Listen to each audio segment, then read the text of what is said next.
আসসালামু আলাইকুম বন্ধুরা, রুহানি চিকিৎসালয় আপনাদের সবাইকে স্বাগত। আশা করি সকলেই ভালো আছেন। আল্লাহর বিশেষ রহমতে আমিও ভালো আছি। তো আজকে আপনাদের জন্য যেটা নিয়ে আসছি আমি সরাসরি পরিসাধনা। হ্যাঁ, আপনারা ঠিক শুনতে পাচ্ছেন, আমি এই ইউটিউবে প্রথমবার পরিসাধনা দিতে চলেছি। যেই পরিসাধনা মূলত 11 দিনের মধ্যে 100% সাকসেসফুল পাবেন, এটা নিশ্চিত, কোনো সন্দেহ বিন্দু পরিমাণ নাই। কথা বোঝা গেল?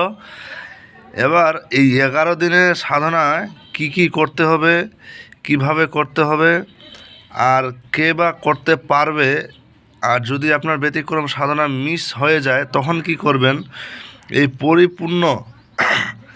পরিপূর্ণ বিদ্যাটা নিয়ম সহ একেবারে সুন্দরভাবে বুঝিয়ে গুছিয়ে আপনাদের হাতে তুলে দেব ইনশাআল্লাহ।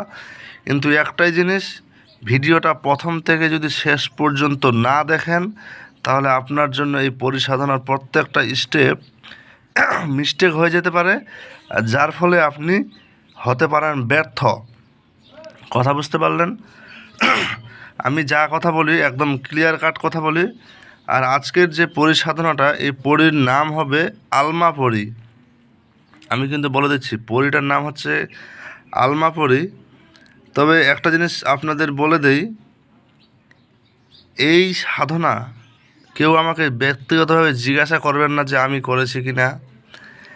এতটুকু আপনাদের মাঝে বলে দিচ্ছি যে এটা পরীক্ষিত বিদ্যা।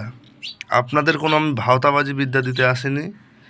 তো বিদ্যাটা আপনারা প্রথম থেকে শেষ পর্যন্ত শ্রবণ করবেন, মানে শুনবেন আর নেবেন।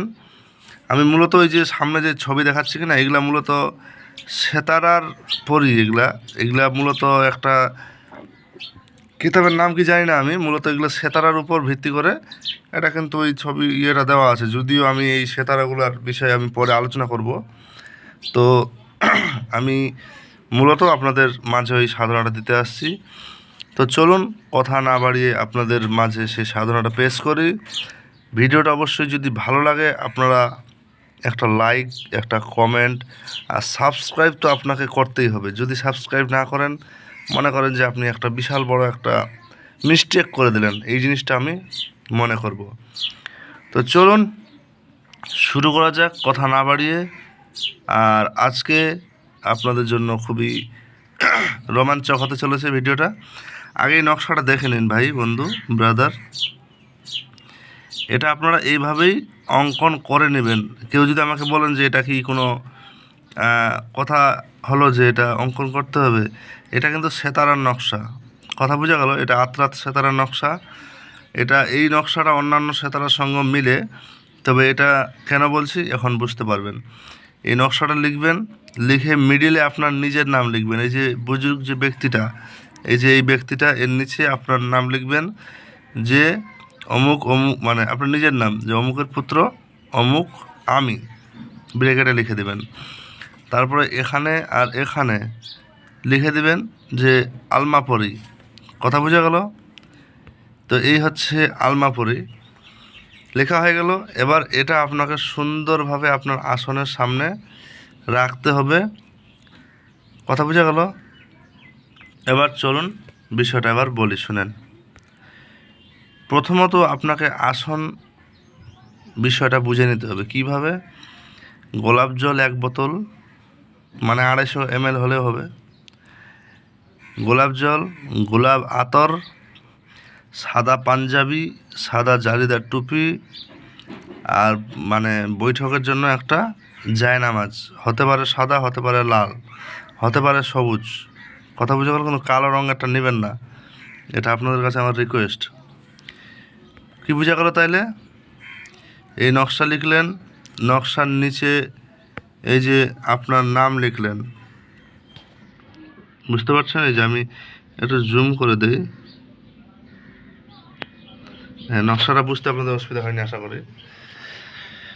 নকশার নিচে আপনার নাম লিখলেন, নাম লিখে সাইডে 2টা পরীর নাম লিখলেন। 2টা পরীর নাম লিখলেন এই কারণে, একটা পরী কিন্তু আসবে, 2টা আসবে না। এবার চলুন প্রথমে বলে দিই। প্রথমে হচ্ছে আপনাদের লাগবে আসনের জন্য যাবতীয় বিষয়ে বললাম গোলাপ জল, মানে আগরবাতি, যে গোলাপ পান ভালো না হলে একটা খুশবুদার আগরবাতি নেবেন। তারপরে কি করবেন, সাদা পাঞ্জাবি, সাদা টুপি, আর একটা বসার আসন, হতে পারে লাল, হতে পারে সাদা, হতে পারে সবুজ। এই যে ঠিক এই দেখুন, বুঝতে পারলেন? এবার এটা হলো আপনার কাম একতরফা। প্রতিদিন 11টা অন্তত মিষ্টি আপনার রাখা লাগবে। 11টা মিষ্টি আপনি এক রকমের রাখতে পারেন, সমস্যা নেই, কিন্তু 11 দিনের বেলা 11টা মিষ্টি 11 রকম রাখতে হবে।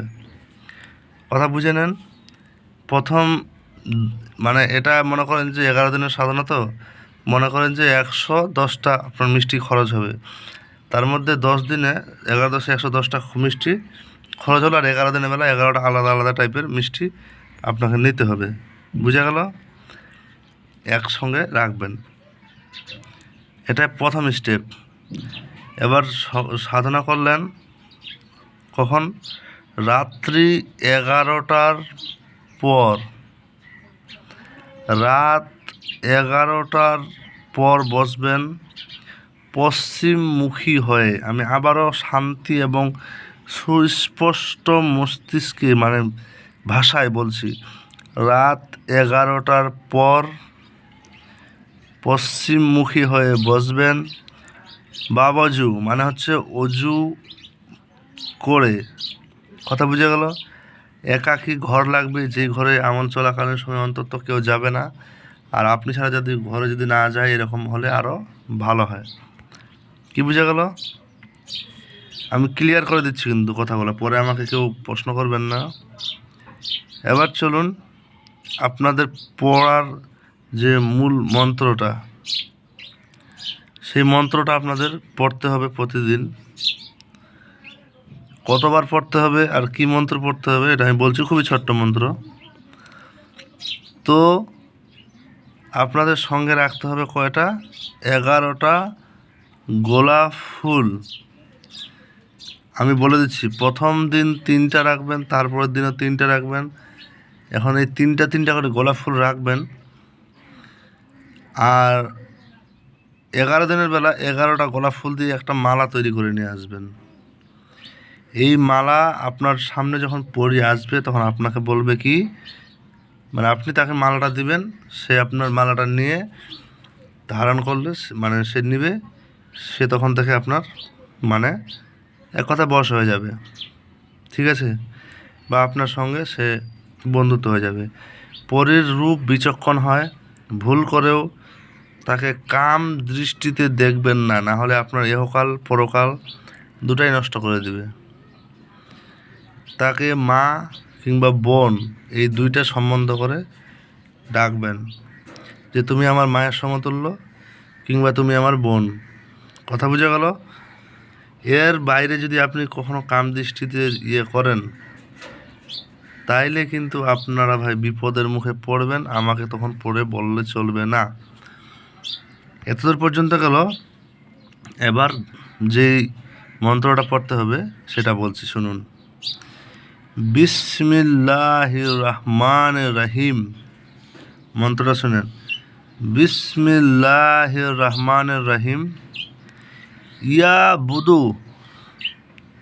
আবার বলছি, বিসমিল্লাহির রহমানির রহিম। ইয়া বুদু আলমা পরি হাজির উল ফজর। কি বুঝা গেল? বিসমিল্লাহির রহমানির রহিম। ইয়া বুদু আলমা পরি হাজির উল ফজর। আমার কথা বোঝা গেল? আমি আবার বলছি, বিসমিল্লাহির রহমানির রহিম। ইয়া বুদু আলমা পরি হাজির উল ফজর। কথা বোঝা গেল? আমি এটা সুর দিয়ে না, এটা মন্ত্রটা পড়ার নিয়ম এটাই, বিসমিল্লাহির রহমানির রহিম। ইয়া বুদু আলমা পরি হাজিরুল ফজর। এটা হচ্ছে সাধনার সুর। কথা বোঝা গেল? আমি আবার বলে দিচ্ছি, বিসমিল্লাহির রহমানির রহিম। ইয়া বুদু আলমা পরি হাজিরুল ফজর। এটা আপনাকে পড়তে হবে 11 তসবি। কথা ক্লিয়ার? 100 তসবি মানে 100 দানার তসবি 11 তসবি পড়বেন, মাত্র 11 তসবি, অনলি ফর 11 তসবি। কথা বোঝা গেল? এখন সংখ্যার যে কথা বলি তাহলে ওটা 11 × 100 গুণ করলে যেটা আসে সেটাই। কথা বোঝা গেল? এটা হচ্ছে আপনাদের জন্য ক্লিয়ার। সাধনা হয়ে গেল। সাধনা চলাকালীন সময় অবশ্যই ব্রহ্মচার্য, মানে ভুল বলছি এটা, মানে জালালি জামালি পরহেজ করতে হবে। কথা বোঝা গেল? এটাই হচ্ছে মূল সিস্টেম। এরপরের যে সিস্টেমটা, যদি কেউ 11 দিনে সাকসেস না হয় তার জন্য করণীয় কি? করণীয় সে 21 দিন চালাবে, সর্বোচ্চ 41 দিন। সাকসেস হতেই হবে, কিন্তু আমল ছাড়া চলবে না। কথা বোঝা গেল? আর সবচাইতে বড় একটা বিষয়, গুরুর ইজাজত ছাড়া আমলে বসবেন না। এটাই হচ্ছে সিস্টেম। শরীর বন্ধ হিসার সম্পর্কে সব কিছু জানতে হবে এবং গুরুর ইজাজতটা বাধ্যতামূলক। এটা আমার মানে কি বলবো, পরীক্ষিত আমল, বাংলা কথা। সে কে করেছে আমি বলবো না, পরীক্ষিত আমল। যদি ব্যক্তিগত কেউ ইজাজত নিতে চান যোগাযোগ করবেন, আমি ব্যবস্থা করার চেষ্টা করব। আর যদি মনে করেন যে না, আপনারা এখান থেকে শুনে শুনে করবেন, নিজের গুরুর ইজাজত নেবেন, নিয়ে কাজ করবেন, আল্লাহ আপনাদের সফলতা দান করুক। তো ভালো থাকবেন, আল্লাহ হাফিজ। দেখা হচ্ছে আপনাদের সঙ্গে আগামী ভিডিওতে। ভিডিওটা যদি ভালো লাগে অবশ্যই একটা কমেন্ট মূল্যবান করে যাবেন।